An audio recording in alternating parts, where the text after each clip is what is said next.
गौरी पुत्र गणेश भगवान की जय। जय श्री कृष्णा, राधे राधे। नमस्कार दोस्तों, आपके अपने YouTube चैनल एक्सप्लोरिंग देव स्थानम में आपका स्वागत है। सोमवार के व्रत को लेकर मान्यता है कि इस व्रत को करने से भगवान शिव अपने भक्तों की मुराद जल्द ही पूरा करते हैं।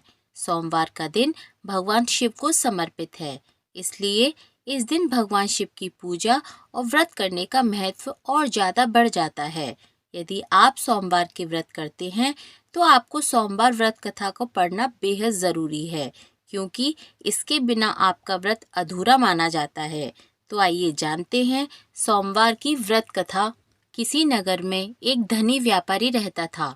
दूर दूर तक उसका व्यापार फैला हुआ था। नगर के सभी लोग उस व्यापारी का सम्मान करते थे।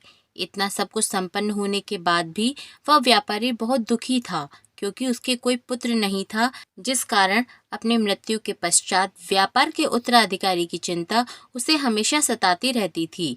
पुत्र प्राप्ति की इच्छा से व्यापारी प्रत्येक सोमवार भगवान शिव की व्रत पूजा किया करता था और शाम के समय शिव मंदिर में जाकर शिव जी के सामने घी का दीपक जलाया करता था। उसकी भक्ति देखकर माँ पार्वती प्रसन्न हो गईं और भगवान शिव से उस व्यापारी की मनोकामना पूर्ण करने का निवेदन करने लगीं। भगवान शिव बोले, इस संसार में सबको उसके कर्म के अनुसार फल की प्राप्ति होती है। जो प्राणी जैसा कर्म करते हैं उन्हें वैसा ही फल प्राप्त होता है। शिवजी द्वारा समझाने के बावजूद माँ पार्वती नहीं मानी और उस व्यापारी की मनोकामना पूर्ति हेतु वे शिवजी से बार बार अनुरोध करने लगीं। अंत में माता के आग्रह को देखकर भगवान भोलेनाथ को उस व्यापारी को पुत्र प्राप्ति का वरदान देना पड़ा। वरदान देने के पश्चात भोलेनाथ माँ पार्वती से बोले, आपके आग्रह पर मैंने पुत्र प्राप्ति का वरदान तो दे दिया है, परंतु इसका यह पुत्र 16 वर्ष तक ही जीवित रहेगा। उसी रात भगवान शिव उस व्यापारी के स्वप्न में आए और उसे पुत्र प्राप्ति का वरदान दिया और उसके पुत्र के 16 वर्ष तक जीवित रहने की भी बात बता दी। भगवान के वरदान से व्यापारी को खुशी तो हुई, लेकिन पुत्र की अल्पायु की चिंता ने उस खुशी को नष्ट कर दिया।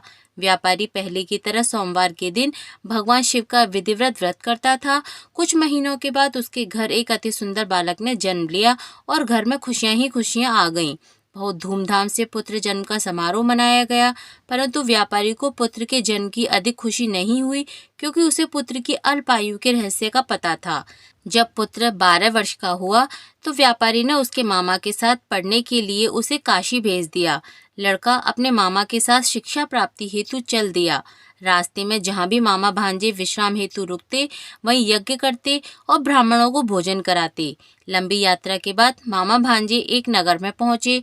उस दिन नगर के राजा की कन्या का विवाह था, जिस कारण पूरे नगर को सजाया गया था। निश्चित समय पर बारात आ गई, लेकिन वर का पिता अपने बेटे के एक आंख से काने होने के कारण बहुत चिंतित था। उसे भय था कि इस बात का पता चलने पर कहीं राजा विवाह से इनकार न कर दे, इससे उसकी बदनामी भी होगी।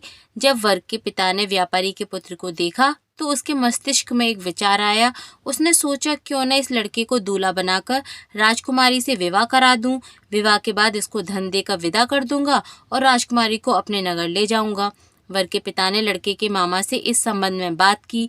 मामा ने धन मिलने के लालच में वर के पिता की बात स्वीकार कर ली। लड़के को दूल्हे का वस्त्र पहनाकर राजकुमारी से विवाह कर दिया गया। राजा ने बहुत सारा धन देकर राजकुमारी को विदा किया। शादी के बाद लड़का जब राजकुमारी के साथ लौट रहा था तो वह सच नहीं छिपा सका और उसने राजकुमारी की ओढ़नी पर लिख दिया, राजकुमारी, तुम्हारा विवाह मेरे साथ हुआ था। मैं तो वाराणसी पढ़ने के लिए जा रहा हूँ और अब तुम्हें इस नव युवक की पत्नी बनना पड़ेगा। वह एक आंख से काना है, वह तुम्हारा पति नहीं है। जब राजकुमारी ने अपनी ओढ़नी पर लिखा हुआ पढ़ा तो उसने काने लड़के के साथ जाने से इनकार कर दिया।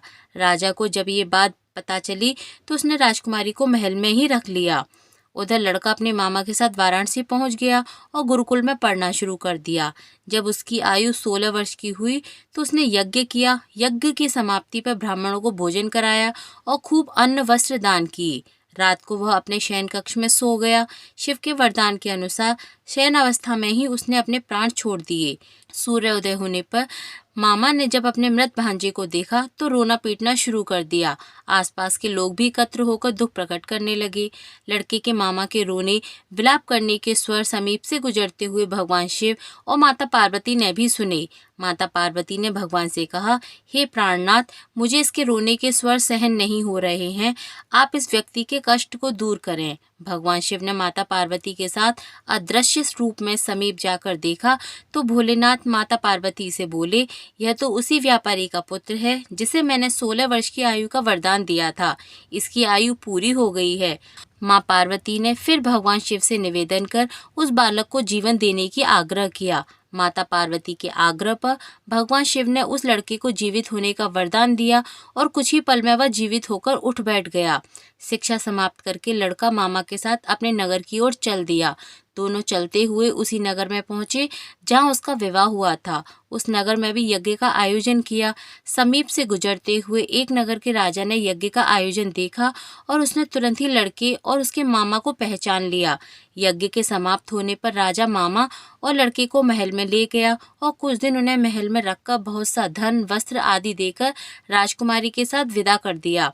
इधर भूखे प्यासे रहकर व्यापारी और उसकी पत्नी बेटे की प्रतीक्षा कर रहे थे। उन्होंने प्रतिज्ञा कर रखी थी कि यदि उन्हें अपने बेटे की मृत्यु का समाचार मिला तो दोनों अपने प्राण तुरंत ही त्याग देंगे।